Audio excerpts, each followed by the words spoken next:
2 பேர் ரொம்ப வருஷமாக லவ் பண்ணி மேரேஜ் பண்ணிக்கிட்டாங்க. அவங்க லவ் வந்து அந்த மேரேஜில் வின் ஆயிடுச்சுன்னு அர்த்தமா? அதான் இல்லை. இதுக்கப்புறம் தான் அவங்க லவ்வே வந்து ஸ்டார்ட் ஆகுது. இதுக்கப்புறம் வர ஒரு ஒரு ஸ்டேஜ்லேயும் தான் அவங்க லவ் அவங்க ப்ரூவே பண்ணணும். எனக்கு என்ன டவுட்டுனா, ஒரு பையனுக்கு மேரேஜ் பண்ணும்போதே உங்களுக்கு தெரியும்ல, அவங்க அவங்க ஒய்ஃப் கூட நல்லா இருக்கணும், குழந்தை இருக்கணும், நல்ல பொசிஷனில் இருக்கணும், அவங்க நம்மளை நல்லா பார்த்துக்கணும், நம்ம அவங்களோட குழந்தைங்க நல்லா பார்த்துக்கணும், அவங்க 2 பேரும் ஒர்க் பண்ணணும். இந்த ஒரு மென்டாலிட்டியில் தானே ஒரு பையனுக்கு ஒரு பொண்ணை பார்ப்பீங்க, கல்யாணம் பண்ணுவீங்க. லவ் பண்ணியோ இல்லை அரேஞ்ச் மேரேஜ் பண்ணியோ ஒரு பொண்ணு வீட்டுக்கு வரான்னா அவள் வந்து நல்லா வாழக்கூடாது அப்படின்ட்டு நினச்சி வரமாட்டா. நீங்கள் அவங்கள எப்படி நடத்துகிறீங்களோ அதுக்கேற்ற மாதிரி தான் அவங்க மாறுவாங்க.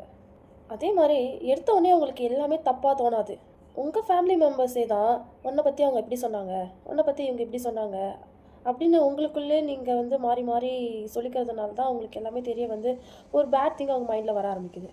கொஞ்சம் ஃபேமிலிக்கெலாம் பிடிக்காம வந்திருக்கும், அவங்களெல்லாம் வந்து கன்வின்ஸ் பண்ணி மேரேஜ் பண்ணியிருப்பாங்க.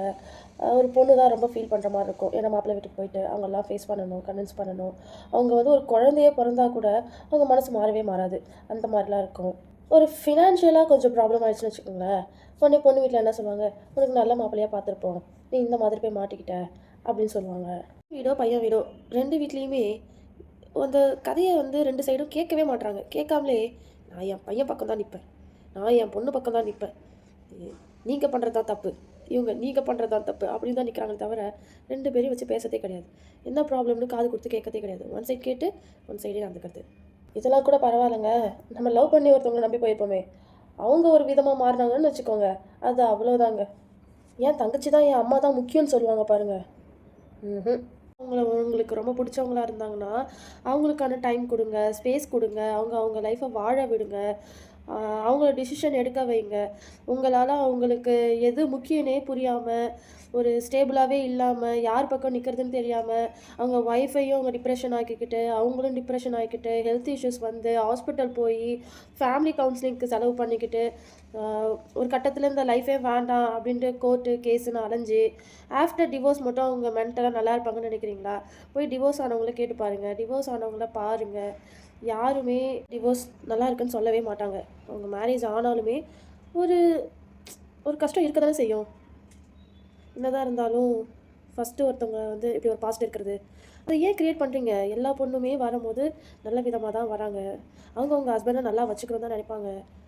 தென் பேரண்ட்ஸ் அவங்க வந்து அவங்க 2 பேருக்குள்ளே இருக்க ப்ராப்ளமில் வந்து இன்வால்வ் ஆகி, இவன் உனக்கு சரியானவன் இல்லை, நீ தப்பாக சூஸ் பண்ணிட்ட, இவன் உனக்கு சரியானவன் கிடையாது, உனக்கு நல்ல லைஃப் அமைஞ்சிருக்குன்னு ஒரு பொண்ணுக்கிட்டேயும் இது சொன்னாலே, ஓ நம்ம எங்கே தப்பு பண்ணிட்டோமோ அப்படின்ற ஒரு தாட் மைண்ட்குள்ளே வர ஆரம்பிச்சிருது.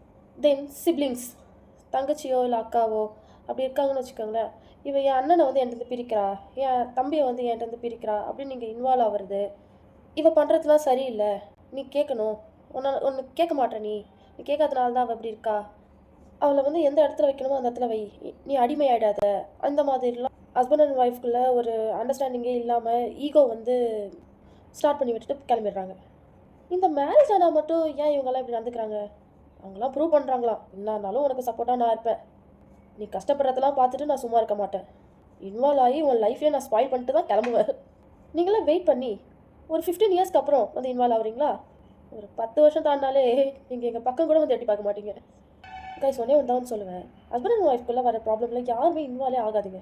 இந்த வீடியோ பார்க்குற யாராவது அன்மேரிடாக இருந்தீங்கன்னா இப்போயே இந்த விஷயத்தில் தெளிவாயிடுங்க. ஒரு பொண்ணு புதுசாக கல்யாணம் பண்ணிட்டு வந்துட்டா அவங்களுக்கு அங்கே எல்லா ரைட்ஸுமே அவங்க ஹஸ்பண்ட் கிட்டே இருக்குங்க. வெறும் லவ் மட்டும் தான் கொடுக்க முடியுமா என்ன? சண்டை போடலாம், அழலாம், புலம்பலாம், என்ன வேணால் பண்ணலாங்க. அவங்க 2 பேரும் டிவோர்ஸே பண்ணனா கூட அவங்க 2 பேரும் தாங்க முடிவு பண்ணணும். ஏங்க எல்லாரும் இன்வால்வ் ஆகி நல்லா ஸ்மூத்தாக போக வேண்டிய விஷயத்த கூட பெரிய இஷ்யூ ஆக்கி அவங்களுக்குள்ளே சண்டையை வர வச்சு அதையே டிவோர்ஸ் வரைக்கும் எடுத்துன்னு போகிறீங்க. அவங்க 2 பேருக்குள்ள ஒரு சந்தேகமே இருந்திருக்காது, 2 பேரும் நல்லா ஸ்மூத்தாக தான் போயிருப்பாங்க.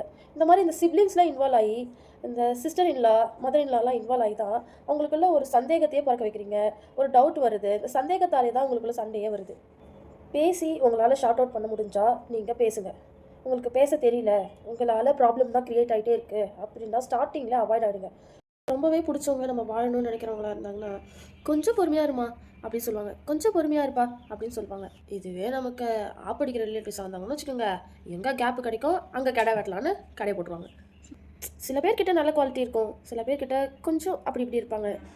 எல்லாருக்குமே பர்ஃபெக்டான ஹஸ்பண்ட் தான் கிடைக்கணும்னா அப்போ இப்படி இருக்கிறவங்களுக்குலாம் யாருங்க வாழ்க்கை கொடுக்குறது? அப்புறம் முக்கால்வாசி பேருக்கு கல்யாணமே ஆகாதே. கண்ணா பின்னான்னு எல்லாரும் இன்வால்வ் ஆகி அவங்க லைஃபே கண்ணா பின்னான்னு ஆக்கிடுறீங்க. எவ்வளோ பெரிய கோவக்காரனாக இருந்தாலும் வாழலாம், அண்டர்ஸ்டாண்டிங் இருந்தால். உண்மையாக இருந்தால் லைக் போட்டுக்கோங்க.